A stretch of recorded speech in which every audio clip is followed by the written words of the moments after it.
Let's have a little conversation about that voice that lives inside here. You know the one? He's often quite anxious, angry, and if you let him, he will ruin absolutely everything in your life. Here's a great example of how he pops up. Every single day I run up there, and every day when it starts getting hard, that voice pops up. Just give in. No one's watching, you're tired. Who are you proving this to? Well, I'm not proving it to the voice inside my head, as I do nothing. Keep watching the video and I'll show you how I deal with that little voice and stop him terrorising my life. Because if I let him, it'd spoil everything I've got going on, but I don't. I'll show you the techniques to do it. If you haven't subscribed yet, subscribe to my channel now to keep up with the videos. Press like, comment. What's yours? What's your mental little voice like? What does it say to you? How do you get on with it? Keep watching and I'll show you how to deal with it like I do. Eventually you will see life itself isn't the problem. It's sometimes we listen to that voice in our mind that creates the problem. It's a problem creator, results in anxiety, results in our fears. It doesn't mean we have to listen to it as long as we've observed it's there. It isn't necessarily true, but it is there. We observe that that voice is there, but we are not the narrator behind that voice. That voice becomes extremely active. Think about it when you're walking along. How many times do you have a conversation in your mind when you have an argument or fall out with someone? You're walking along and you're going back to, I know, I'll show them.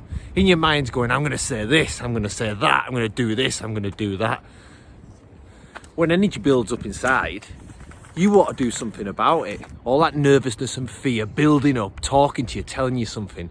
What's it telling you? What's it saying? Because all the things we think of what it's saying aren't necessarily what it means or what we should take from it. True growth comes when you realise you are not the voice in your mind. You are just the person who listens to that voice. You're not the one narrating it, it just pops up. If you start to watch it objectively, you'll start to realise that most of what it says is actually meaningless.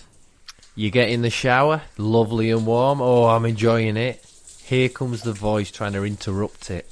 This is the start in you thinking this is your chance. Click your fingers when it starts to go off on itself and stop it in its tracks. Then you don't get the consequences of them negative thoughts. Here's a little heads up if you didn't already know it. If you always listen to that voice in your head, you're never going to get to do anything you want to do, and it's going to slow you and stop you down and give you a massive complex. Remember, it's there, but we don't always have to listen to it. It'll send us mad.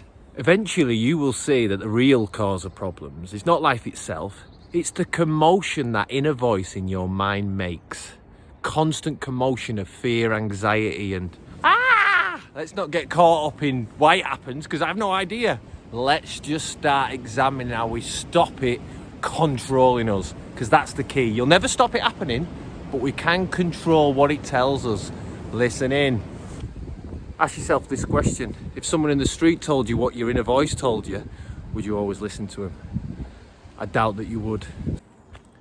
You're at the train station at the platform waiting for the train. Your train's coming in 5 minutes. Comes through a speeding train. What's your inner mind saying? It's saying, imagine now if I fell onto that platform just before it. There's the choice where you come into it. Everyone's mind operates the same. The inner voices is saying things. I don't want to know about what would happen if I got hit by a train. Bang! I stop it dead. Right there and then I stop that thought. You look over the edge and then the voice takes over, running you through what it'd be like to fall, going down, hitting the ground. Listen, that's normal. But this is the time to click your fingers, make a noise, stop that thought there and then, dead. Don't let it have any I'm by room. a cliff. I'm near the cliff. I go near the edge. I look down. Everyone, I mean everyone, has that thought. Imagine if I fell. It's up to you how far you let that thought go. That inner voice wants to tell you all kinds of crazy things that will make you scared, fearful, and have anxiety about it. But we don't have to listen to that voice if we choose not to. If you can just learn to start to just observe it, and at different times stop it right there from going any further, you can take control back of that inner voice that sometimes lets you down. Hey, don't get me wrong, that inner voice is so important when walking along on your own. It's the best thing to have a little chat within yourself about that narrative inner voice in your mind. You can have some amazing conversations. It's just about not letting it control and bring a different part of you that's not the you. It's often the part of you possibly you've seen in films and in your imagination, but you're not really like that and you don't sort your battles. And if ever you get like me where you go in your inner voice says, I'll show them, that's when you know you need to observe it and stop letting it control you.